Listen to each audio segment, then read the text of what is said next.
know from our sources that they've shared intelligence with their intelligence allies around the world, Britain, France, Germany, the United States. We understand that material to be of audio-visual. Now, it makes sense that this data coming off the Apple Watch would be audio. So what about the visual? One of the things that we know is really difficult here for the Turkish authorities, if they've got this visual material, how did they get it? Yeah. It would imply that they had bugs inside the consulate. That's breaking all the sort of diplomatic conventions that every country goes by. You don't bug other countries inside their consulate. So, the narrative about the watch, if you will, kind of it gives another way for the Turkish investigators to say how they got this audio evidence of Khashoggi's death. But the implication from what we've heard that they've shared with other intelligence agencies perhaps means that they had some visual recording devices somehow inside the consulate. That, of course, as I say, would be very sensitive and potentially very negative for the Turkish government. Yeah. Still, so much to figure out what's real and what they have at this moment tonight. Thanks, Nick. I appreciate it. Out front with me now is former FBI Senior Intelligence Advisor Phil Mudd. He also worked for the Saudi Interior Ministry after he left the U.S. government. Phil, if this was recorded on his Apple Watch, how clear of a version of events do you think they've gotten here?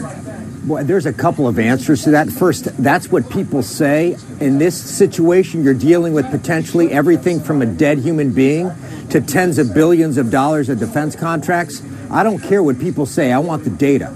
I want it from the girlfriend. I want it from the Turks, or I want it from Apple. I don't want a transcript. I don't want the Turkish translation. I want to know exactly what happened on the ground, and I want the original information. I'm going to match that up with what I know. For example, what I know from U.S. intelligence information, other information. I want the tail numbers from the planes that flew in with those Saudis, and I want to know if those planes flew on other missions elsewhere around the country. So I think there's a lot of questions here that we haven't answered. I think about 95% of it is done.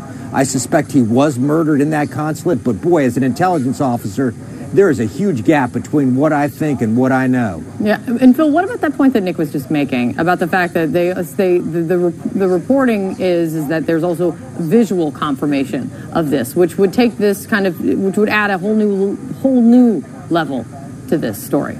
Well, I'm a little skeptical about that. Look, the Apple Watch story makes a lot of sense. Again, I'd like to see the data, but it makes a lot of sense. If you've got visual information, I've got a couple questions.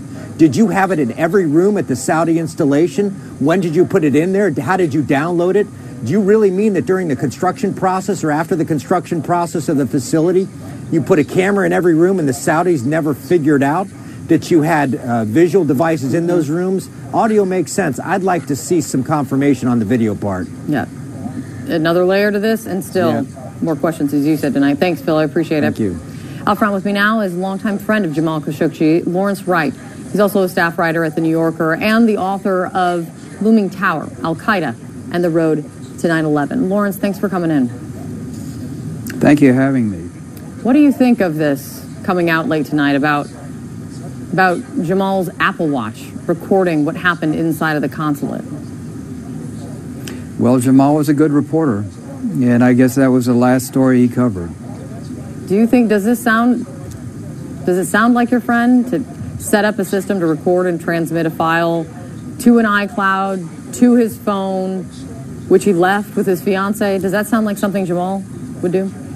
I know that he was very anxious about dealing with the Saudi authorities, and he was, told that his girlfriend couldn't come in. He left both of his phones with her, and so there must have been a reason for that. And as I said, he's a trained reporter. If he had that Apple Watch, if he had the capability of recording what was happening to him, then I think it's entirely plausible. This, and as Nick well points out, this is all being reported by Turkey's pro-government newspaper, as are most, if not all, of the grim details that have been coming out. Do you have reason to doubt them? Do you think that he could still be alive? No, I fear that he's not alive. And there's no evidence that he is alive. The Saudis say he walked away, but they haven't produced any evidence. So, I know that, if you're choosing between whether you believe the Saudis or the Turks, one side is producing evidence and the other is producing denials. And until that equation changes, I'm willing to go with the persons that are producing the evidence. Wanting to keep him quiet is, I guess, one thing. Signing off on killing him, though, I mean, if this does reach back to the Crown Prince, why would he want Jamal dead? Well, you know, Jamal was essentially a Democrat. I mean, he lived within the Saudi system. So when we talk about democracy in Saudi Arabia, it means a little something different than it does in our context. But he talked about choosing our leader. That to him was real freedom. And of course, that is a revolutionary statement in Saudi Arabia. And this is a man who knows everything about the state. He's worked inside the Saudi system. He's been friends with the highest leaders in the royal family. He has a lot of information. And so he is in some ways a kind of volatile element to have out there. So there is that sense of danger. There's another thing that happened when I talked to him last spring. He was talking about the diaspora of the Arab Spring leaders, and many of them living in the West feeling very demoralized by the failure of that movement. And he was talking about getting together with them and organizing. So I think that could have been another reason, if it were really true that he intended to organize an opposition to the tyrannies of the Middle East, then they might see that he was posing a greater threat.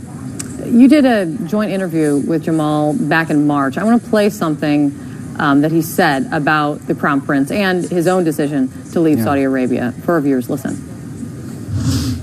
He wants to push forward with his reform without any discussions about political freedom, about democracy, about sharing power. So in June last year, I decided to leave my country to be safe. A few weeks later, many of my friends were arrested. So I wrote an op-ed in the Washington Post, which kind of divorced me from the government, divorced me from, even though I think it was a very objective, mild op-ed, but the reaction from my government, and they treated me as if I shot the king and I ran away. Did you smile? Why do you smile when you hear that? Well, he was an amusing friend, you know, and he had a way of turning phrases, and also, you know, he's dealing with the kind of the irrationality of that kind of response. I think that when people are puzzling out why this happened to Jamal, put it in the context that last year at about this time, hundreds of people were rounded up in Saudi Arabia, not all of them princes and billionaires, many intellectuals that were friends of Jamal's. Reports of them being tortured, of at least one person, a general, being killed. And there's no outcry in the West at all about that behavior. And then, you know, recently with Canada, where a single tweet about human rights causes this abrupt, break in diplomatic relations. These are irrational, hot-headed actions. And if you look at that in that context, then the murder of Jamal is just another in the sequence of unthinkable hot-headed actions. You know, maybe hold out a glimmer of hope yet this evening, and everyone ask for the evidence one way or the other.